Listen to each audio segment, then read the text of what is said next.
Hello and welcome. Today we are going to solve question number 5 of exercise 6.5 of 9th class mathematics new syllabus 2025.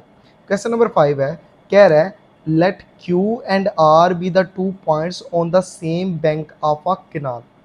ये diagram उसने book में दी हुई है और वो कह रहा है हमारे पास एक कैनाल है, यानी कि हमारे पास एक नहर है, ठीक है, कुछ इस तरह से होगी और ये उसमें पानी बह रहा है,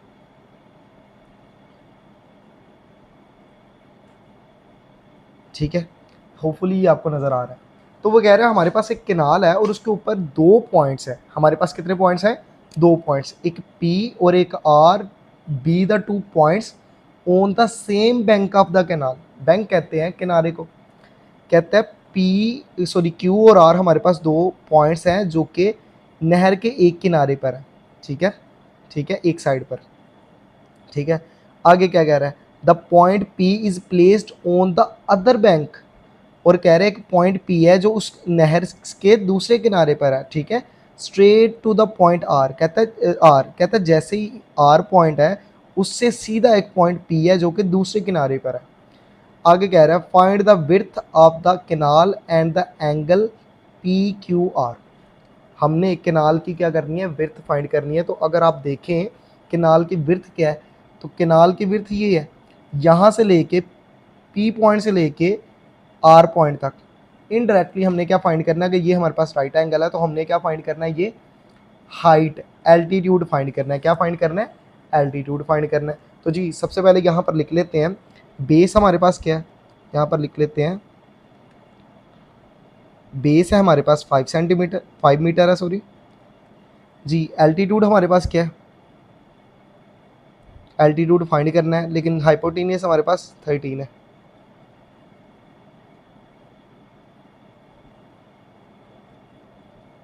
हाइपोटेनियस हमारे पास 13 मीटर। चूंकि ये क्वेश्चन उसने दिया हुआ है तो हम अपनी तरफ से यहाँ पर एक चीज़ लगा लेते हैं। हम लिखते हैं in triangle P Q are. इस ट्राइंगल में हमारे पास बेस हमारे पास ये है, हाइपोटेनियस हमारे पास ये है, और फाइंड क्या करना है हमने? विड्थ ऑफ द कैनाल, यानी कि क्या फाइंड करना है? ये विड्थ ऑफ कैनाल, ठीक है। ये देखिए विड्थ ऑफ कैनाल, एक जो नहर है उसकी विड्थ कितनी है वो हमने क्या करनी है? वो फाइंड करनी है। और वो किसके बराबर होगी? वो एल्टीट्यूड यानी कि परपेंडिकुलर के बराबर होगा। तो जी यहाँ पर हम क्या करेंगे? यहाँ पर हम लगाएंगे पाइथागोरस थ्योरम। तो आपने लिखना है according to Pythagoras theorem,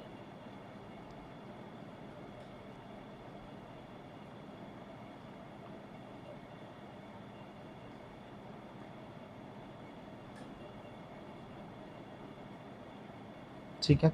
according to Pythagoras हमारे पास पाइथागोरस होता क्या है? एल्टीट्यूड का स्क्वायर प्लस बेस का square is equal to hypotenuse का स्क्वायर।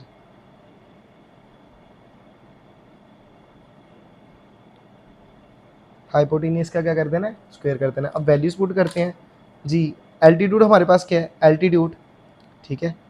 एल्टीट्यूड नहीं पता तो ऐसे ही रहने देते हैं,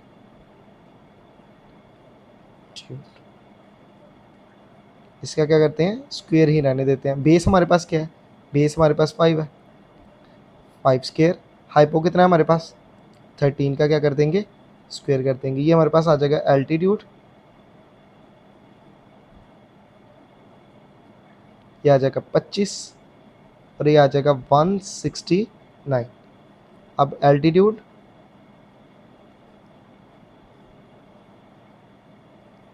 -169 -25 करेंगे, और यहाँ पर जब इसको सॉल्व करेंगे तो हमारे पास आ जाएगा एल्टीट्यूड, तो ये आ जाएगा 144, और चूंकि ये इसका स्क्वायर है तो ये एज इट इज़ रहेगा।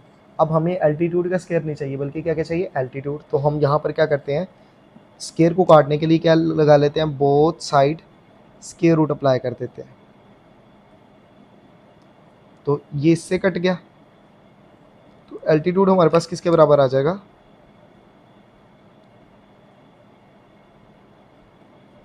एल्टीट्यूड हमारे पास आ गया 12 के इक्वल।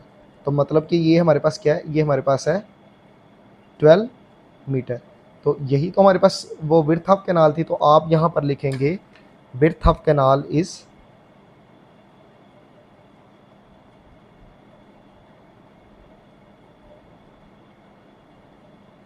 विड्थ ऑफ कैनाल, चूंकि इस ट्राइंगल का वो एल्टीट्यूड है, तो आप लिखेंगे width of canal is equal to 12।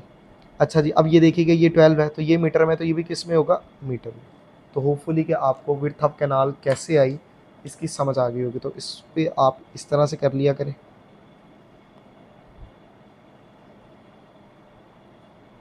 ठीक है, तो ये हो गया। अब मैं इस क्वेश्चन के दूसरे पार्ट की तरफ आ जाता हूँ, लेकिन यहाँ पर क्या करते हैं, पहले तो इसकी पार्टीशन कर देते हैं।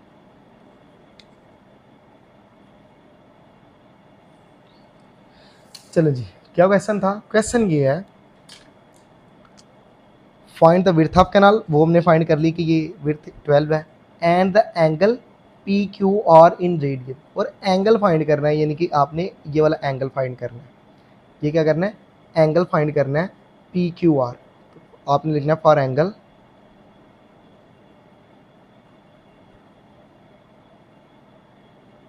ठीक है। अच्छा जी, for angle P Q R. अच्छा जी, इसमें क्या यूज़ करेंगे, आप कुछ भी यूज़ कर सकते हैं। ये एंगल फाइंड करना है तो साइन का फार्मूला यूज़ कर लें, टेन का करना चाहते हैं टेन का कर लें, क्योंकि हमारे पास सारी चीज़ें हैं। तो यहाँ पर मैं मेंशन कर देता हूँ टेन थीटा। टेन थीटा किसके बराबर होता है, ए ओवर बी। ए हमारे पास क्या होता है, एल्टीट्यूड, और बी हमारे पास क्या होता है, बेस। अच्छा जी, अब वैल्यूज़ पुट कर देते हैं। वैल्यूज़ पुट करेंगे तो ये हमारे पास क्या आ जाएगा, टेन थीटा। एल्टीट्यूड हमारे पास क्या है, एल्टीट्यूड हमारे पास आ गया 12। अब बेस हमारे पास कितनी है, 5, और हमें तो थीटा की वैल्यू चाहिए, तो थीटा इधर रहेगा और टेन उधर जाके क्या आ जाएगा, इन्वर्स का, टेन इन्वर्स 12/5। अब क्या करते हैं, कैलकुलेटर पे इसकी आप वैल्यू निकालिएगा, तो कैलकुलेटर आपको इसकी वैल्यू दे देगा जी। तो ये रहा हमारे पास कैलकुलेटर। तो क्या करना है, टेन इन्वर्स चाहिए तो शिफ्ट दबा के टेन प्रेस करें, इन्वर्स आ गया, या यहाँ से बटा लगा दें 12/5, ऐसे कर दें, इक्वल करें तो क्या आ जाता है, theta is equal to 67.38 degree आ जाए। ठीक है, तो होपफुली कि आपको यहाँ तक समझ आ गई होगी। तो इस तरह से हमने इस क्वेश्चन को क्या कर लिया, सॉल्व कर लिया। कि उसने दो पॉइंट्स हमें दिए हुए थे, कह रहा है एक नहर गुजर रही है, दो पॉइंट्स एक तरफ है और एक सिंगल पॉइंट जो आर है उससे सामने है, उससे एक राइट ट्राइंगल बनती है, और उसने खुद ही बना दी हुई थी। कह रहा है विड्थ ऑफ कैनाल फाइंड करो। विड्थ ऑफ कैनाल यानी कि नहर की चौड़ाई कितनी है, तो वो उतनी है जितनी इस ट्राइंगल का एल्टीट्यूड है। तो वो हमने एल्टीट्यूड फाइंड कर लिया, उससे हमें विड्थ ऑफ कैनाल मिल गई, फिर हमने ये एंगल फाइंड कर लिया। तो होपफुली आपको इस वाले क्वेश्चन की समझ आई होगी। तो अब हम क्या करते हैं, ये वाला क्वेश्चन करते हैं, क्वेश्चन नंबर 6 करते हैं जी। क्वेश्चन नंबर 6 है calculate the length x in the adjacent figure, sorry adjoining figure. हमारे पास यहाँ पर देखा जाए तो कितनी ट्राइंगल्स हैं, हमारे पास यहाँ पर दो ट्राइंगल्स हैं। हमारे पास कितनी ट्राइंगल्स हैं, दो ट्राइंगल्स हैं। एक ये बड़ी ट्राइंगल है और एक छोटी ट्राइंगल है। अच्छा, अब हमने क्या करना है, छोटी ट्राइंगल की ये एक्स वाली साइड फाइंड करनी है, समझ आ गई, ठीक है। और हमें अगर ट्राइंगल की दो साइडें दी गई हों तो हम तीसरी फाइंड कर सकते हैं। अब अगर बड़ी ट्राइंगल की मैं बात करता हूँ, तो बड़ी ट्राइंगल में हमें दो साइड्स दी गई हैं, और ये वाली साइड हम इसकी फाइंड कर सकते हैं यूजिंग पाइथागोरस थ्योरम। लेकिन अगर मैं इस छोटी ट्राइंगल की बात करता हूँ, तो यहाँ पर हमें सिर्फ एक ही साइड दी गई है, इस साइड का कुछ अता पता नहीं है, और कह रहा है ये साइड फाइंड करें। तो ट्राइंगल फाइंड करने के लिए दो साइडें होनी चाहिए, देन आप तीसरी साइड फाइंड कर सकते हैं, ठीक है। लेकिन यहाँ पर ना हमें कुछ एंगल दिए हुए हैं, ठीक है, और एक साइड दे दी हुई है और कह रहा है ये फाइंड करें। लेकिन अगर हम थोड़ा सा दिमाग लगाएं तो बच्चों यहाँ पर इस साइड पर अगर फोकस करें तो ये साइड इस ट्राइंगल में और इस ट्राइंगल के अंदर क्या है, कॉमन। अगर हम इन दोनों साइड्स को यूज़ करके ये वाली साइड फाइंड कर लें तो इस ट्राइंगल की इनडायरेक्टली हमारे पास कितनी साइड आ जाएंगी, एक तो दी हुई है और एक ये आ जाएगी। जब ये आ जाएगी तो इन दोनों को यूज़ करके हम ये वाली फाइंड कर लेंगे। तो होपफुली कि आपको इस वो क्वेश्चन की समझ आई होगी कि इस क्वेश्चन के अंदर एक्चुअली हमने करना क्या। तो जैसे ही क्वेश्चन को प्रोसीड करते हैं तो देन आपको डेफिनेटली ज़्यादा समझ आ जाएगी। सबसे पहले यहाँ पर आपने बताना है, आपके पास इस ट्राइंगल में, बड़ी ट्राइंगल में नाम लिख लेते हैं, मैं यहाँ पर लिखता हूँ इन ट्राइंगल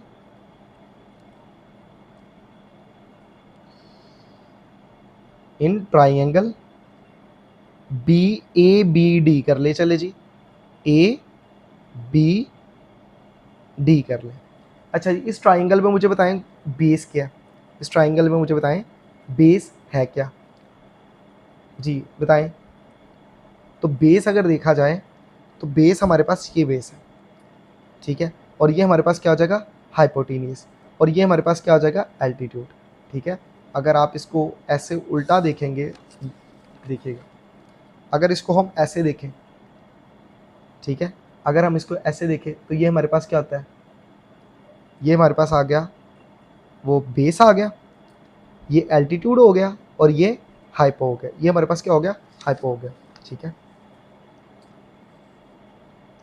आप इसको ऐसे भी पढ़ सकते हैं, ठीक है, आप इसको ऐसे भी पढ़ सकते हैं, ये बेस हो गया, ये एल्टीट्यूड हो गया और ये हाइपो हो गया, तो जैसे मर्जी कर लें, ऐसा फ़र्क कुछ नहीं पड़ेगा, ठीक है।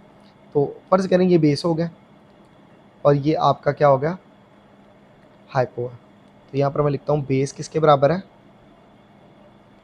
मेथड बस सही होना चाहिए, बेस 10 सेंटीमीटर के बराबर है, हाइपो किसके बराबर है हाइपोटेनियस, वो 17 सेंटीमीटर के बराबर है, और हमें चाहिए क्या, हमारे पास एल्टीट्यूड होना चाहिए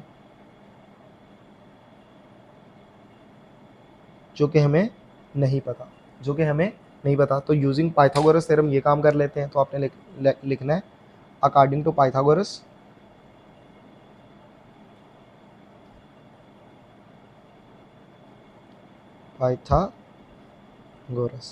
जितना काम कर लेंगे उतना ज़्यादा अच्छा होगा, ठीक है। तो क्या पाइथागोरस क्या कहता है, एल्टीट्यूड का स्क्वायर प्लस बेस का square is equal to hypotenuse का स्क्वायर। जी, अब वैल्यूज पुट कर दें। एल्टीट्यूड हमारे पास क्या है, एल्टीट्यूड है हमारे पास फाइंड करने वाला,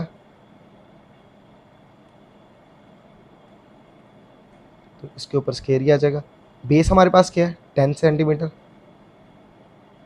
हाइपो हमारे पास क्या है 17 का स्क्वायर, तो ये क्या आ जाएगा एल्टीट्यूड प्लस 100 और 17 का स्क्वायर लें तो क्या आ जाएगा, वैसे तो याद होना चाहिए 289 है, 289। अब इसको इधर ले आए,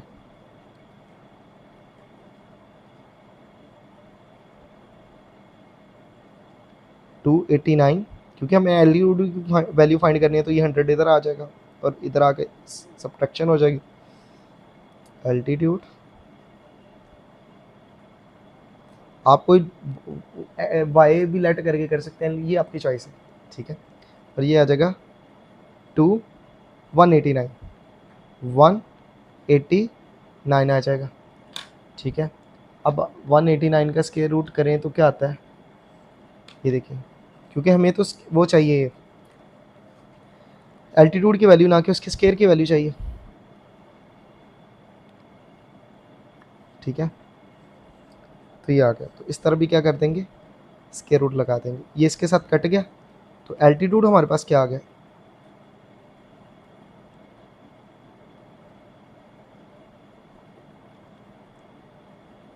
3√21, 3√21।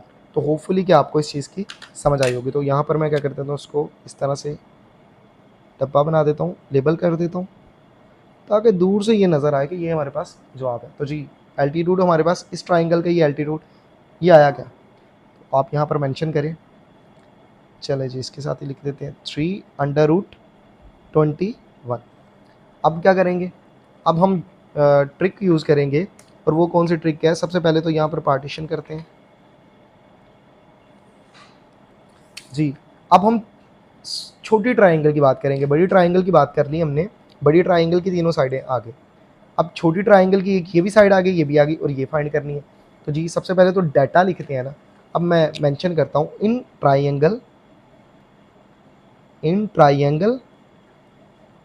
आप कह सकते हैं BCD। अच्छा जी, अब यहाँ पर हमारे पास क्या होगा, ये देखिए हॉरिजेंटल लाइन होती है बेस, और ये हमारे पास क्या होता है, ये एल्टीट्यूड हमारे पास क्या है। आप इसको भी उल्टा अगर देखना चाहते हो तो देख सकते हैं, ये हॉरिजेंटल लाइन बेस हो गई, ये सीधी लाइन वर्टिकली लाइन एल्टीट्यूड कितना है 8 सेंटीमीटर, ठीक है 8 सेंटीमीटर। अच्छा जी, और हाइपो कितना है, हाइपोटेनियस वो है 3√21। चूँकि ये भी सेंटीमीटर में है तो ये भी किस में आएगा, सेंटीमीटर में। और बेस हमने क्या करनी है, फाइंड करनी है। बेस हमारे पास x के इक्वल है, बेस हमारे पास किसके इक्वल है, x के। तो यहाँ पर मुझे याद आ गया कि मुझे यहाँ पर मेंशन कर देना चाहिए, ये मेरे पास सेंटीमीटर है, ठीक है, और ये भी क्या होगा, सेंटीमीटर। तो होपफुली कि आपको इतनी समझ आ गई होगी। अच्छा जी, अब क्या करना है, अकॉर्डिंग टू पाइथागोरस थ्योरम। अब मैं डायरेक्ट लिखने लगा हूँ, वो नहीं लिख रहा, एल्टीट्यूड का स्क्वायर प्लस बेस का square is equal to hypotenuse का स्क्वायर। चले जी, अब जल्दी से वैल्यूज़ इसके अंदर पुट करते हैं। एल्टीट्यूड कितना है 8, बेस कितना है, बेस हमारे पास x है, तो क्या आ जाएगा, x का क्या कर देंगे, स्क्वायर कर देंगे। हाइपोटेनियस कितना है 3√21। अच्छा जी, ये हो जाएगा 64 प्लस एक्स स्क्वायर। और इसके ऊपर आपको सरखपाई करने की ज़रूरत नहीं है, आपका काम ये कैलकुलेटर करेगा। तो क्या करेंगे 3√21, और बच्चे यहाँ पर ऐसे कर देते हैं और इक्वल कर देते हैं और साइन टैक्स एरर आ जाता है। हालांकि ऐसा नहीं करना, क्या करना होता है, ब्रैकेट है 3 है √21 इस हैंडल से थोड़ा सा इसको आगे ले जाए, अब ब्रैकेट डालें सेम उस जैसी। अब यहाँ से स्क्वायर का ऑप्शन सेलेक्ट करें तो क्या आ रहा है 189 आ रहा है। अब हमारे पास एक्स स्क्वायर आ गया, 189 में से ये 64 इधर माइनस हो जाएगा, तो एक्स स्क्वायर हमारे पास क्या आ गया 189 माइनस 64, तो 125 आ गया। क्या आ गया 125। अब हमें वैल्यू किसकी चाहिए, हमें तो वैल्यू एक्स स्क्वायर की चाहिए, तो इस तरफ क्या लगा देते हैं स्क्वायर रूट, और इधर भी क्या लगा देते हैं स्क्वायर रूट। ये वाला 2 स्क्वायर रूट से कैंसिल हो गया, तो हमारे पास x का जवाब क्या बचा, तो √125 करते हैं, तो क्या आ गया 5√5। तो फुली क्या आपको इस चीज़ की समझ आ गई होगी। तो इसके ऊपर भी क्या बना देते हैं, टप्पा बना देते हैं जी। तो मैंने ये स्पेस क्यों छोड़ी है, ताकि वो नेक्स्ट गलती मैं ना करूं जो मैंने पहले की है कि उसको मेंशन नहीं किया। तो x किस में होगा, सेंटीमीटर में। तो यहाँ पर हमारे पास क्या आ जाएगा 5√5। तो होपफुली कि आपको इस वाले क्वेश्चन की भी समझ आई होगी। तो इसी तरह से अब हम क्या करते हैं, क्वेश्चन नंबर 7 करते हैं जी। क्वेश्चन नंबर 7 क्या है, क्वेश्चन नंबर 7 कह रहा है if the ladder is placed along the wall such that the foot of the ladder is 2 metre away from the wall. सबसे पहले आपको एक पता होना चाहिए कि लैडर क्या होता है। लैडर जो होता है वो इस सीढ़ी को बोलते हैं, हमने अक्सर ये सीढ़ियाँ जो यूज़ करते हैं ये वाली सीढ़ी को बोलते हैं, इस सीढ़ी को बोलते हैं लैडर। चलें जी, मैं इधर ही मेंशन कर देता हूँ, लैडर सीढ़ी को बोलते हैं ये वाली, ठीक है, ये वाली इस सीढ़ी को बोलते हैं लैडर, ठीक है। और कह रहा है कि ये एक हमारे पास दीवार है, फ़र्ज़ करें, चले जी सबसे पहले मैं डायग्राम बना देता हूँ। तो कह रहा है हमारे पास एक वॉल है, चले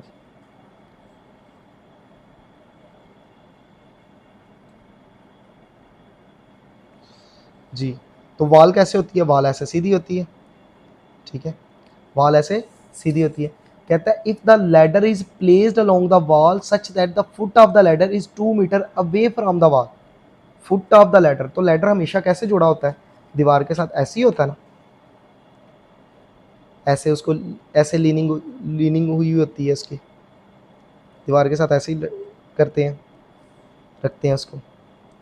अच्छा जी, अब वो कह रहा है कि जो लैडर का जो फुट है वो कितने मीटर अवे है फ्रॉम द वॉल, इस दीवार से इसका जो नीचे वाला पोर्शन है वो उस दीवार से कितनी दूर है, 2 मीटर। तो इसको मैं जोड़ देता हूँ।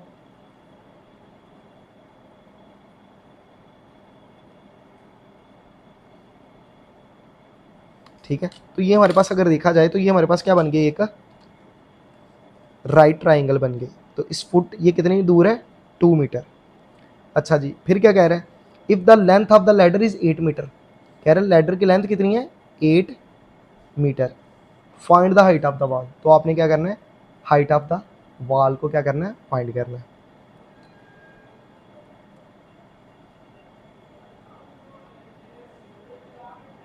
हाइट फाइंड करनी है, ये आप अपने स्कूल के अंदर या अपने घर के अंदर भी ये चीज़ कर सकते हैं कि आपने क्या करना है, लैडर की लेंथ निकालनी है, ठीक है, उसको लिख लेना है, उसको दीवार के साथ प्लेस करना है, और फिर क्या करना है आपने, वो फुट से लेके दीवार तक वो आपने वो डिस्टेंस निकाल लेना है। ये ऑलरेडी आपके पास होगा तो आप इसके ऊपर वो पाइथागोरस लगाएं, और चाहे नो डाउट आपको पता होगा हमारी दीवार 15 फीट ऊंची है, तो तब भी आप भी स्टिल कंफर्म तो कर सकते हैं कि क्या पाइथागोरस थ्योरम रियल लाइफ में यूज़ हो सकता है कि नहीं, तो आप इस चीज़ को कर सकते हैं। अच्छा जी, अब हम क्वेश्चन करते हैं।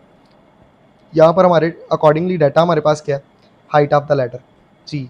तो अपनी तरफ से नाम देना चाहते हैं तो दे लें, नहीं देना चाहते तो रहने दें, कोई ज़रूरत नहीं है, लेकिन अगर वो मेंशन करता है तो फिर आप नाम दें। तो आप यहाँ पर चलें, नाम दे देते हैं। तो आप लिखें A B C, कुछ भी नाम दे दें, ए इधर कर दें, कुछ भी। तो आप यहाँ पर लिखें जस्ट इन ट्राइंगल ABC जी। हमारे पास बेस क्या है, बेस है हमारे पास 2 मीटर। अच्छा जी, हमारे पास ये हाइपोटेनियस कितना है,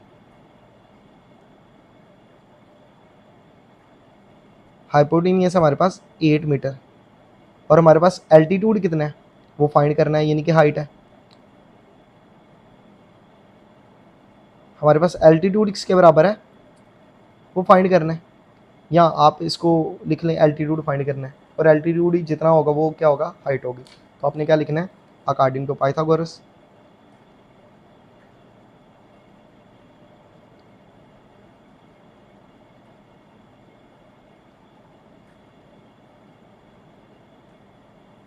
अच्छा जी, अब क्या करेंगे, एल्टीट्यूड का स्केयर प्लस बेस का square is equal to hypotenuse का स्केयर। अच्छा जी, अब वैल्यूज पुट करते हैं। एल्टीट्यूड हमारे पास कितना है, एल्टीट्यूड फाइंड करने वाला है तो एल्टीट्यूड को एज इट इज़ ही चला दें। ठीक है, कुछ चीज़ें आप वो वेरिएबल भी लेट करके कर सकते हैं, लेकिन मुझे मुझे ऐसे आसान लगता है। मैंने क्लास में बच्चों को भी करवाया, उनको भी ऐसे ही आसान लगा, तो मैं इसी अप्रोच को लेके चल रहा हूँ। ठीक है, नो डाउट कुछ बच्चों को शायद किसी और वे से अच्छा लगे कि इसको लेट एक्स कर लें, वाई कर लें, ये आपकी अपनी चॉइस है, लेकिन मेथड आप मेथड सीखिए। ठीक है, ये हो गया 4, और ये क्या हो गया, 64 हो गया, 8 का स्केयर। तो एल्टीट्यूड ये हो गया 64, ये 4 इधर आके क्या आ जाएगा, माइनस का।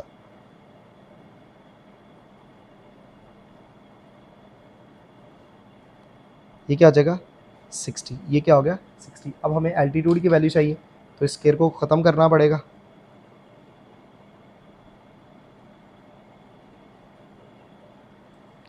तो जी देखिए, इसके साथ क्या हो गया, कैंसल आउट हो गया, तो हमारे पास क्या बचा, एल्टीट्यूड और अंडर रूट 60 करें। तो कैलकुलेटर से पूछते हैं, कैलकुलेटर क्या जवाब देता है, अंडर रूट 60। तो कैलकुलेटर जवाब दे रहा है 2 अंडर रूट 15, 2 अंडर रूट 15। और चूंकि ये एल्टीट्यूड है, ये भी मीटर में, ये भी मीटर में, तो ये भी किस में होगा, मीटर में। तो आप यहाँ पर लिखेंगे, आप यहाँ पर लिखेंगे height, height of wall is equal to 2 under root 15 metre. और अगर आप वो डब्बा बनाना चाहते हैं तो मोस्ट वेलकम। आप इस तरह से मार्कर के साथ जब भी एग्ज़ाम में टेस्ट हो तो इस तरह से कर दिया करें। उससे ये होता है कि जवाब टीचर को दूर से ही नज़र आ रहा होता है। ठीक है, पहले उसकी नज़र इस पे पड़ जाए कि जवाब सही है कि नहीं, फिर वो आपके स्टेप्स देखे कि क्या इसने स्टेप भी सही किए हैं कि नहीं। अच्छा जी, तो होपफुली कि आपको इस वाले क्वेश्चन की समझ आई होगी। तो अब हमने क्या करना है, अब हम इसका क्वेश्चन नंबर 8 करते हैं। तो जी क्वेश्चन नंबर 8 में हमारे पास है क्या। क्वेश्चन नंबर 8 है the diagonals of a rectangular field A B C D is